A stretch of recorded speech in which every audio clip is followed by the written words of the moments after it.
राम राम भाइयों, आज के वीडियो में हम लोग पढ़ने वाला है क्लास 12 बायोलॉजी का बहुत ही महत्वपूर्ण क्वेश्चन जो हमारे बोर्ड एग्जाम में आने की संभावना बहुत ज्यादा है, क्योंकि जो क्वेश्चन बार बार पूछा जाता है उसी को हम लोग यहाँ पर लिखे हुए हैं। और ये बहुत ही महत्वपूर्ण क्वेश्चन है, 1 नंबर और 2 नंबर और 3 नंबर सभी प्रकार के क्वेश्चन हम लोग लिखे हुए हैं। तो आप देख सकते हैं ये हमारे सभी क्वेश्चन बहुत ही महत्वपूर्ण है और ये हमारे बोर्ड एग्जाम में 100 नहीं तो 80% आता है कि यही सब पूछेगा। तो इसके बारे में आज हम लोग पढ़ेंगे, बहुत ही महत्वपूर्ण टॉपिक्स है और इसको आज हम लोग देखेंगे। ये जो लाल कलर से दिख रहा है ये हमारा चैप्टर है। जैसा कि आप देख सकते हैं कि ये उसी पात्र में लैंगिक जनन, मानव जनन और जनन स्वास्थ्य, वंशागति विविधता, वंशागति का आणविक आधार और विकास और मानव स्वास्थ्य एवं रोग, ये 7 चैप्टर का हम लोग आज करेंगे। और हमारे बोर्ड एग्जाम में इन्हीं से रिलेटेड क्वेश्चंस आएंगे जिसको आपको लिखना है। तो आप ये क्वेश्चंस देख सकते हैं। पहला चैप्टर से कौन सा क्वेश्चन आएगा, तो लघु बीजाणु जनन, गुरु बीजाणु जनन और द्विनिषेचन, ये तीनों।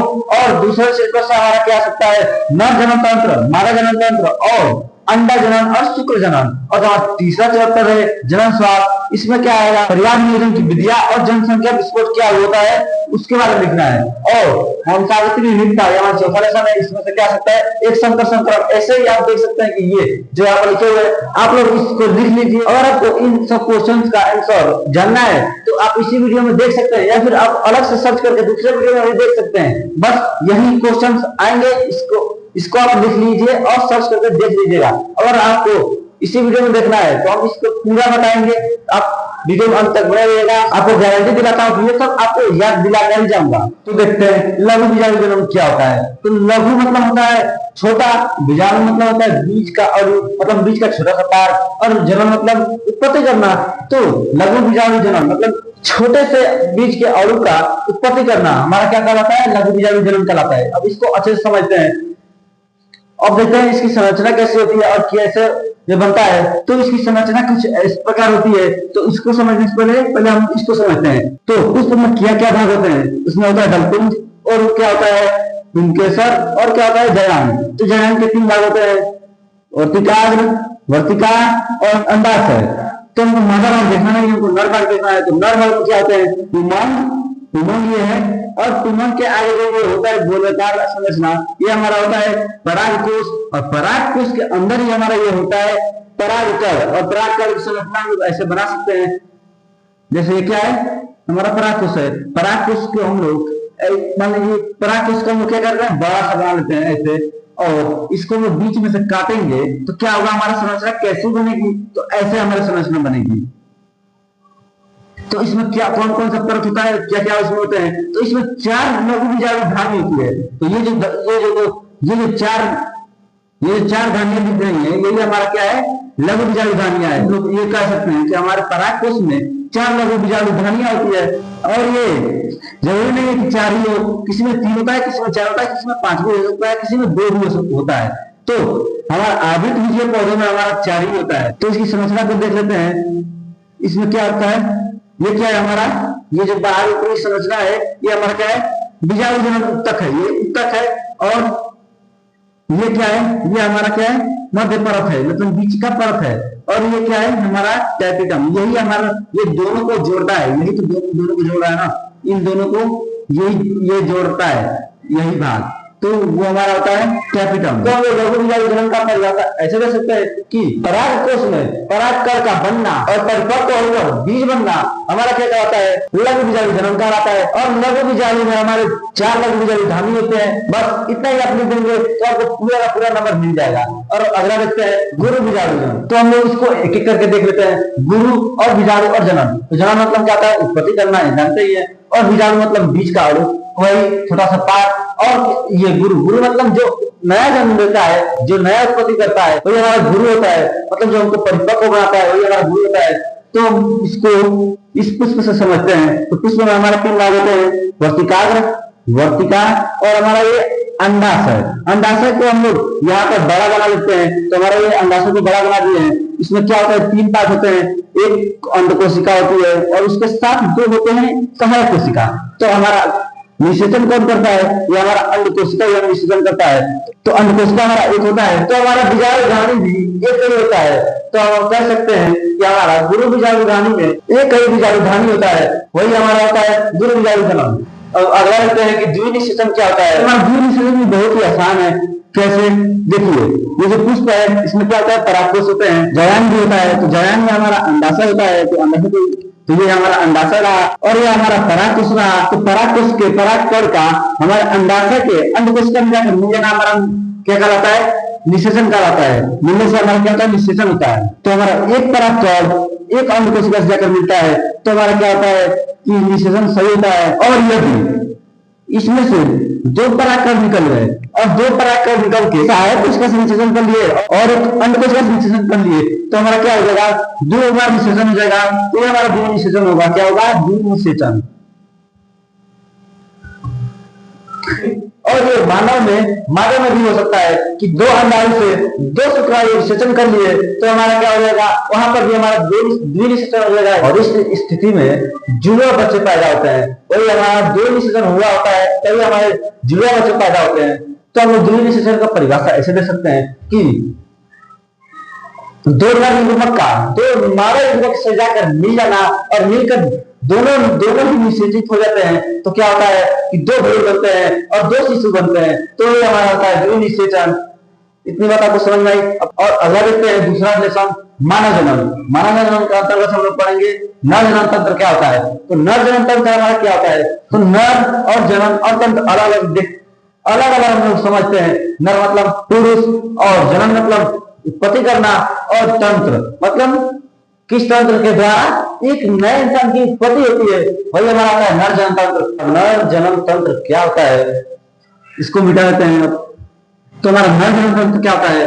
हमारा नर जनन तंत्र होता है पेनिस मतलब सीसन, जिससे हम लोग मूत्र त्याग करते हैं, और दूसरा क्या होता है? वृषण। ये दोनों बहुत ही महत्वपूर्ण है, नर जनन तंत्र में बहुत ही महत्वपूर्ण है। और हमारा क्या होता है? प्रोस्टेट ग्रंथिया होता है, वृषण कोष होता है, सीसन होता है, और शुक्र वाहिनियां होता है। तो हमारा प्रोस्टेट ग्रंथियां भी होती है। इसे थोड़ा सा समझने के लिए इसका चित्र बना लेते हैं। और इसमें दो हमारे विषय होते हैं, ये हमारा दो विषय होते हैं। और क्या होता है? ये हमारा सीसन होता है, ये हमारा सीसन होता है। तो हमारा मुख्य रूप से क्या होता है? सीसन इसको हम पेनिस कहते हैं। ये नर में होता है, और मादा में इसके जगह पर क्या होता है? वेजाइना। और तो मादा को हम लोग बाद में समझते, पहले हम लोग नर को समझ लेते हैं। नर जनन तंत्र क्या होता है? नर जनन तंत्र मुख्य रूप से पेनिस होता है, और ये क्या होता है? वृषण होता है, और वृषण को हम लोग इंग्लिश में टेस्टिस कहते हैं। और हमारा क्या होता है? शुक्र वाहिनियां होता है, मतलब जिस शुक्राणु को बाहर दिया जाता है वो हमारा शुक्र वाहिनियां होता है। ऐसे ही जो जनन करने के लिए उपयोगी अंग होते हैं वो हमारा होता है नर जनन तंत्र। बस इतनी बात आपको समझिए तो हम इसका परिभाषा ऐसे दे सकते हैं कि नर जनन तंत्र हमारे शरीर में जो तंत्र जनन करने के लिए उपयोगी होते हैं वो हमारा होता है नर जनन तंत्र। और अगर देखते हैं मादा जनन तंत्र क्या होते हैं, तो इसको भी हम लोग वैसे ही समझते हैं कि मादा जनन तंत्र क्या होता है। मादा मतलब स्त्री, फीमेल, और जनन मतलब उत्पत्ति करना, तंत्र के द्वारा। तो इसमें कौन सा तंत्र होता है जिससे वो संतान उत्पत्ति करता है? तो उसमें कौन सा होता है? विजाइना होता है, गर्भाशय होता है, जहां से वो संतान उत्पन्न करता है। तो उसका पहले हम लोग एक ऐसे चित्र बना लेते हैं छोटा सा।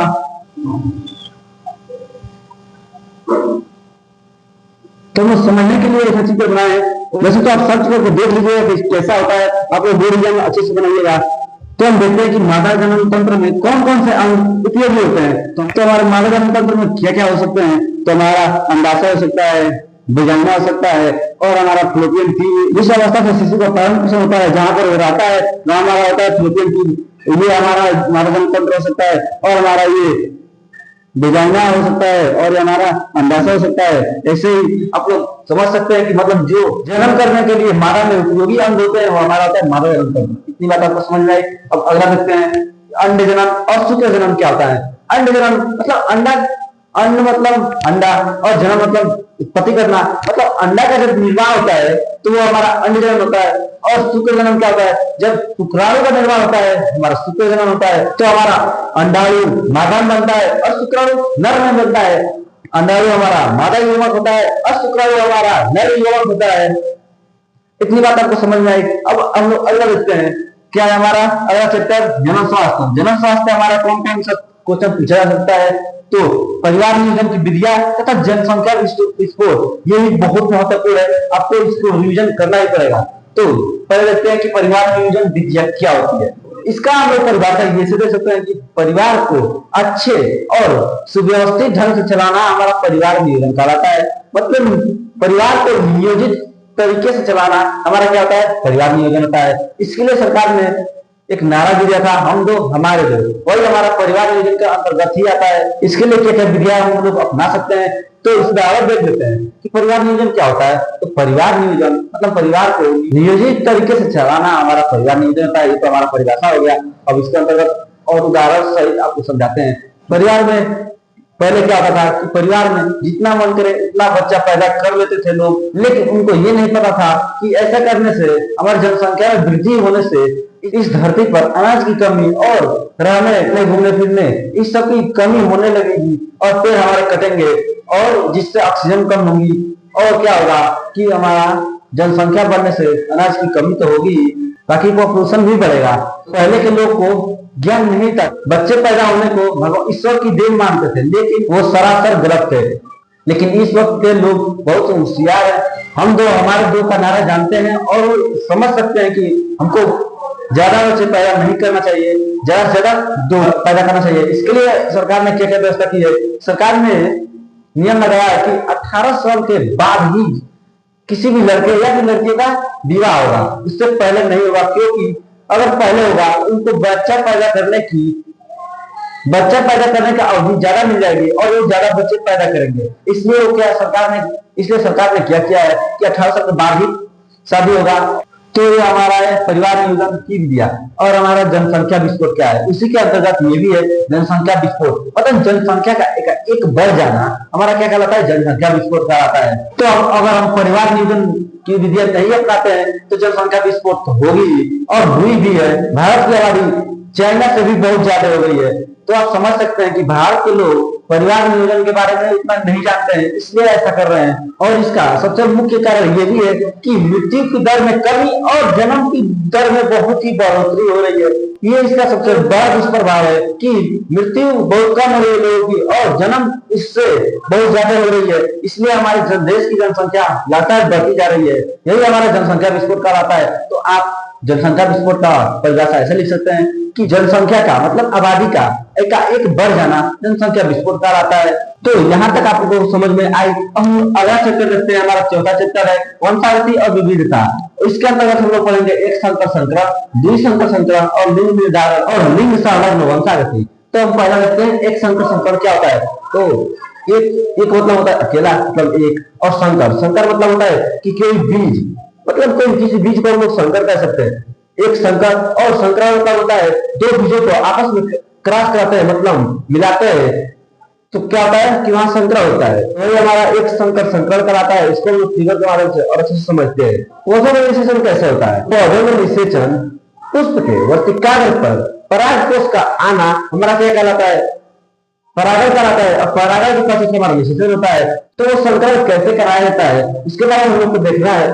तो दो एक ही लक्षण के, मतलब दो एक ही जात के, या फिर हम कह सकते हैं दो एक ही जात के, मतलब मटर है तो दूसरा भी मटर होगा, और यदि चना है तो दूसरा भी चना होगा, मतलब ऐसे ही थी। तो दो मटर का पौधा ले लेते हैं तो दोनों मटर का पौधा एक ही लक्षण के होंगे ना। भले हो सकता है कि वो थोड़ा गोलाकार हो और एक झुर्रीदार हो, मतलब उसमें दबा हो बीच बीच में से। जिस प्रकार इंसान में भी कोई आदमी तगड़ा होता है, कोई आदमी मोटा होता है और कोई आदमी दुबला पतला होता है, धंसा होता है, दलिया में धंसा होता है, वो वैसे भी लोग होते हैं। और मटर में क्यों नहीं हो सकते, तो मटर में भी झुर्रीदार होते हैं और गोलाकार भी होते हैं, और पौधा बड़ा भी होता है और वो पौधा बौना भी होता है, मतलब छोटा भी होता है। और जिस प्रकार इंसान में होते हैं कि एक आदमी लंबा होता है और कोई आदमी बौना हो जाता है, मतलब छोटा नाटा हो जाता है, तो उसी प्रकार पौधे में भी होता है। कैसे संक्रमण कराते हैं कि बौना होता है और कैसे संक्रमण कराते हैं किसी को लंबा होता है, तो वो देखते हैं हम लोग। तो कोई बौना पौधा, मतलब किसी बौने पौधे का क्रॉस मतलब संक्रमण किससे कराएंगे, एक शुद्ध लंबा पौधा से कराएंगे। तो देखिए क्या क्या होगा। तो शुद्ध लंबा और शुद्ध बौना का क्रॉस हम लोग कराएंगे तो हमारा क्या होगा, प्रथम पीढ़ी मतलब पहला बार हम कराएंगे तो वो हमारा प्रथम पीढ़ी कहलाएगा। तो हमारा उसमें क्या कौन सा कैसा पौधा उत्पन्न होगा, तो हमारा टी और स्मॉल टी, कैपिटल टी और स्मॉल टी होगा। तो ये कौन सा पौधा होगा, ये भी हमारा शुद्ध लंबा ही होगा, क्योंकि इसमें का पहला लेटर किस कैसा है, लंबा में का है, तो क्या होगा, ये भी लंबा होगा।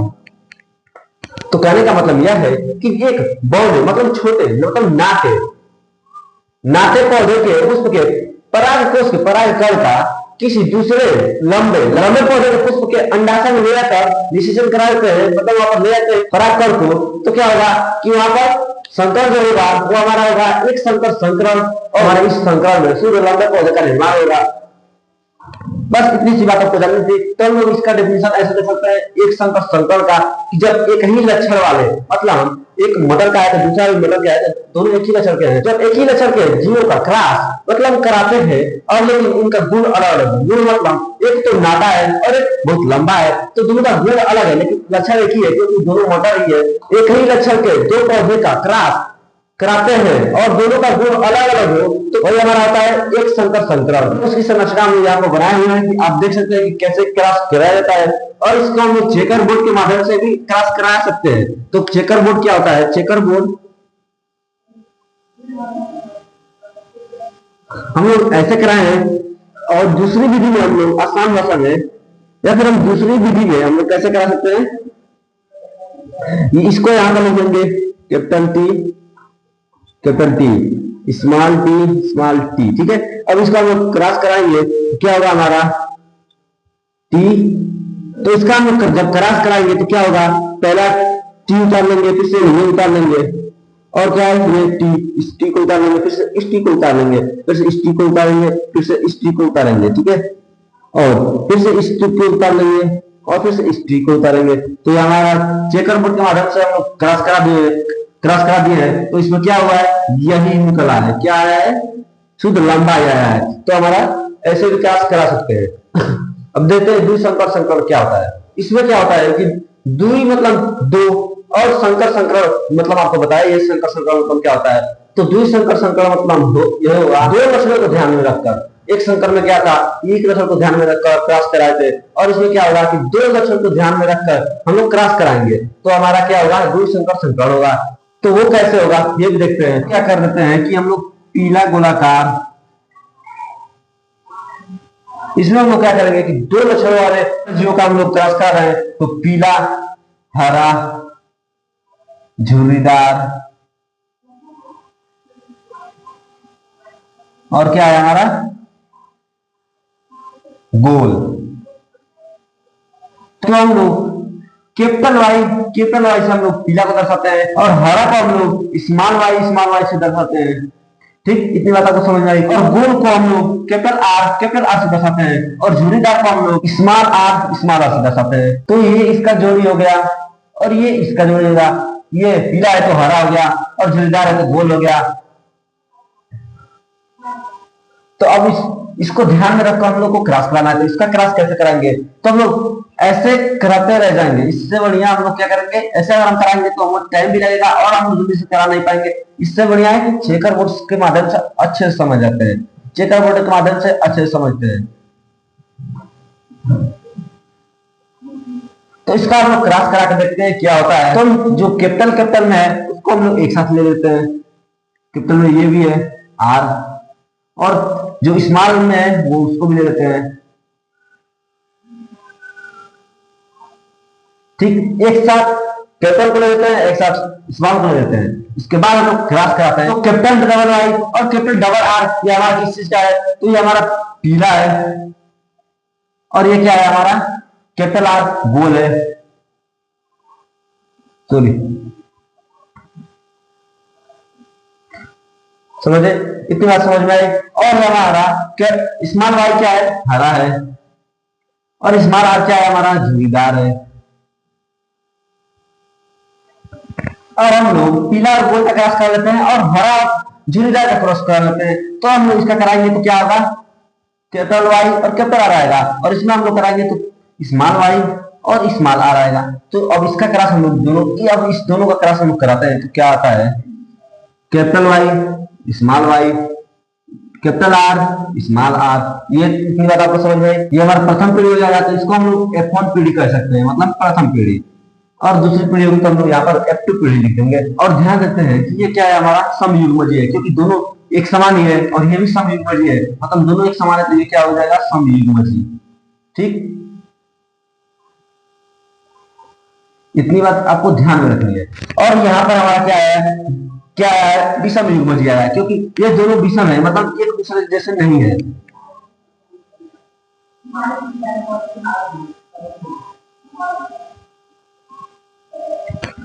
ध्यान देते हैं कि हमारा कैपिटल वाई कैसा लक्षण है, तो हमारा क्या है, पीला लक्षण है, तो पीला लिख देते हैं। और हमारा इस कैपिटल आर क्या है, ये गोल है, तो इसको हम लोग गोल लिख देते हैं या फिर गोलाकार लिख देते हैं। तो क्या आ जाएगा, हमारा पौधा F1 पीढ़ी में पीला और गोलाकार हो जाएगा। चेकर बोर्ड के माध्यम से हम लोग इसका क्रॉस कराते हैं, चेकर बोर्ड बनाते हैं, तो हमारा क्या आया था, capital Y small r, capital R small y. ठीक, अब ये हमारा क्या था, पीला गोलाकार।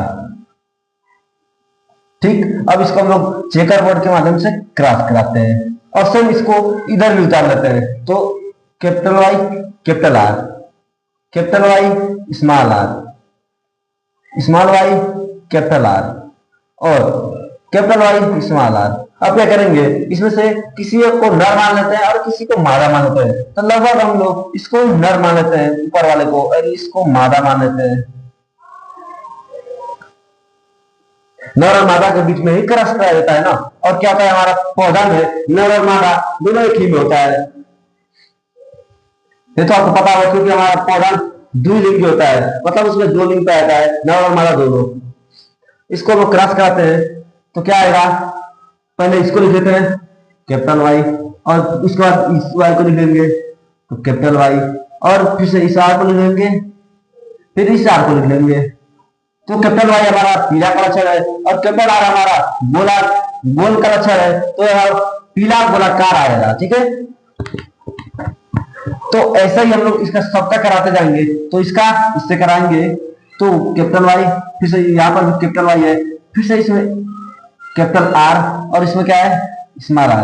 पहले हम लोग को इसको लिखेंगे, फिर से इसको लिखेंगे, फिर से इसको लिखेंगे, फिर इसको लिखेंगे, और वैसे ही फिर पहले इसको लिखेंगे, इसके बाद इसको लिखेंगे, फिर इसको लिखेंगे, फिर इसको लिखेंगे। तो ऐसे ही लोग लिखते जाएंगे। ठीक है, इतना आसान है ये बनाना, आप बना सकते हैं आराम से। हमारा 9 पीला और गोलाकार आएगा, तो 9 संबंध 3 हरा झुरीदार आएगा, और हमारा 3 और 1, और हरा झुरीदार हमारा 1 आएगा, तो हम लोग यहाँ पर 1 लिख लिए हैं। ठीक, तो आप लोग इसमें मिला सकते हैं अच्छे से। तो हमारा इसका अनुपात कितना आएगा, 9 संबंध 3 संबंध 3 संबंध 1। तो आपको द्विसंकर संकर अच्छे से समझ में आ गया होगा, हमें उम्मीद है। तो इसका परिभाषा आप लोग ऐसे देंगे कि जब दो अलग अलग लक्षण वाले या फिर हम कह सकते हैं दो विपरीत लक्षण वाले पौधे का क्रॉस आपस में करा देता है, तो हमारी जो संतान की उत्पत्ति होती है वहां हमारा दो संकर का आता है। और आपको ज्यादा से समझाए भी है। और हम लोग देखते हैं हमारा क्या है, लिंग निर्धारण। लिंग निर्धारण क्या होता है, तो लिंग निर्धारण का मतलब होता है, लिंग मतलब होता है पुरुष या मादा, नर या फिर मादा। तो लिंग मतलब क्या होता है, नर तथा मादा, नर या फिर मादा। तो नर होगा या मादा होगा, ये लिंग निर्धारण पहले से होता है। कैसे होता है इसको हम देखेंगे। ये आपको पता होगा कि हमारे शरीर में, मानव के शरीर में कितने गुणसूत्र होते हैं, तो 23 जोड़ी गुणसूत्र होते हैं। अगर हम लोग जोड़ी से आता है तो 46 होते हैं, तो हम लोग को जोड़ी में देखते हैं तो 23 होते हैं। ठीक, और 23वां जोड़ी जो हमारा गुणसूत्र होता है, ये आपको याद रखना पड़ेगा कि 23वां जोड़ी जो गुणसूत्र होता है वो हमारे लिंग का निर्धारण करता है कि अगर संतान वो नर होगा या फिर मादा होगा। ये 23वां जोड़ी हमारा गुणसूत्र निर्धारण करता है। तो कैसे करता है, इसको पहले मिटा देते हैं। तो हमारा मानव में क्या होता है, 23वां जोड़ी क्या होता है, गुणसूत्र। 23वां जोड़ी गुणसूत्र जो होता है वो हमारा लिंग का निर्धारण करता है। मतलब यहाँ 22 तक हम लोग को कोई मान्य नहीं है। यहाँ तक हमारे क्या होते हैं, गुणसूत्र x होते हैं मानव में। पुरुष में हमारे 22 जोड़ी तक हमारे x होते हैं। और हमारे 23वां जोड़ी गुणसूत्र जो होता है, 23वां जोड़ी गुणसूत्र वो हमारा होता है x तथा y। मतलब हम कह सकते हैं कि हमारे 23 जोड़ी गुणसूत्र में केवल एक ही y होता है। तो हमारा लास्ट का जो y होता है, 23वां जो गुणसूत्र होता है, ये दोनों यही निर्धारित करते हैं कि आने वाला संतान नर होगा या फिर मादा होगा। अगर उस संतान में वायु है तो क्या हो जाएगा, वो संतान लड़का हो जाएगा। क्या होगा, लड़का हो जाएगा, पुरुष हो जाएगा। ठीक है, पुरुष हो जाएगा। ओके, और तो पहले हम लोग नर का गुणसूत्र बना लेते हैं, नर का। ठीक है, नर का गुणसूत्र होता है जो 22 जोड़ी जो होता है उसमें एक्स और एक्स होते हैं गुणसूत्र। ठीक, और जो 23 जोड़ी होता है उसमें क्या होते हैं, एक्स और एक वाई होता है। या तो हम ये कह सकते हैं कि हमारे मनुष्य में मतलब नर और मादा दोनों मिलाकर होता है, तो नर में केवल वाई गुणसूत्र पाते हैं और हमारे मादा में केवल एक्स एक्स गुणसूत्र पाते हैं। मादा में क्या होते हैं, एक्स एक्स, एक से लेकर 23 जोड़ी तक केवल एक्स ही होता है। ठीक है, और इसमें लिंग का निर्धारण पहला भी कर सकता है, तीसरा भी कर सकता है, लेकिन नर में क्या होता है कि 23वां जोड़ी ही हमारा लिंग का निर्धारण करता है कि अगला संतान नर होगा या फिर मादा होगा। कौन निर्धारण करता है, नर का 23वां जोड़ी गुणसूत्र निर्धारण करता है। ठीक, मादा के गुणसूत्र से नर के गुणसूत्र का क्रॉस कराते हैं तो क्या होगा, हमारा ये नर भी हो सकता है, एक्स और वाई भी हो सकता है, और हमारा एक्स और एक्स भी हो सकता है। तो जब एक्स एक्स होगा तो लड़की होगा, क्या होगा, लड़की, मादा। ठीक, और जब एक्स और वाई होगा मतलब अगर गुणसूत्र में वाई आ गया तो ये लड़का हो जाएगा। ठीक, आपको ध्यान देना कि हमारा 23वां जोड़ी ही हमारा, आपको ध्यान देना होगा कि 23वां जोड़ी हमारा लिंग का निर्धारण करता है, और हमारा 22वां 21वां या फिर पहला दूसरा 1 से 22 तक कोई भी गुणसूत्र लिंग का निर्धारण नहीं कर सकता, उनको अनुमति नहीं है। किसको अनुमति है, 23वें जोड़ी गुणसूत्र की। ठीक है, तो यही हमारा होता है लिंग का निर्धारण। तो लिंग निर्धारण की परिभाषा ऐसे दे सकते हैं, आने वाले संतान का पहले से पता लगा लेना कि वो नर है या फिर मादा है, और पता लगाकर निर्धारित कर दिया जाता है कि वो नर है या फिर मादा है। इसको हम लिंग निर्धारण करते हैं। ये बात आपको समझ में आई। अब आगे देखते हैं, लिंग साधन वंशागति। लिंग साधन वंशागति ये क्या होता है, तो लिंग मतलब होता है नर या फिर मादा, साधन मतलब होता है साथ साथ ले जाना, और वंशागति मतलब एक पीढ़ी से दूसरे पीढ़ी में। तो एक पीढ़ी से दूसरे पीढ़ी में जो लक्षण जाते हैं तो वही होता है हमारा लिंग साधन वंशागति। बस इतनी बात आपको समझनी थी। तो उसमें क्या क्या जा सकते हैं, कौन कौन सा लक्षण जा सकता है, वर्णांता, ये हमारा ऐसा लक्षण होता है जो एक पीढ़ी से दूसरे पीढ़ी में जा सकता है। और वो कैसे जाएगा, जब उस वर्णांत पुरुष का जीन उसके संतान में भी चला जाएगा तो क्या होगा, वो संतान भी वर्णांतता का शिकार हो जाएगा। वो हमारा वंशागत होता है। मतलब अगर कोई व्यक्ति मतलब नाटा है मतलब बौना है तो उसका पुत्र भी बौना होगा, तो यही हमारा होगा लिंग साधन वंशागति। ठीक है, बस आज के वीडियो में इतना ही, और जो बाकी बचा है इसको हम अगले वीडियो में बना देंगे, क्योंकि वीडियो बहुत लंबा हो गया है, इसलिए हम इसको अब अगले वीडियो बनाएंगे, और हो सकता है कि हम इसको कल बनाएं और अपलोड कर दें। ठीक है, तो आप इंतजार करिएगा। और ये वीडियो आपको अच्छी लगी, अगर आपने सब्सक्राइब नहीं किया है तो आप जरूर कर लीजिएगा। मिलते हैं अगले वीडियो में। राम राम।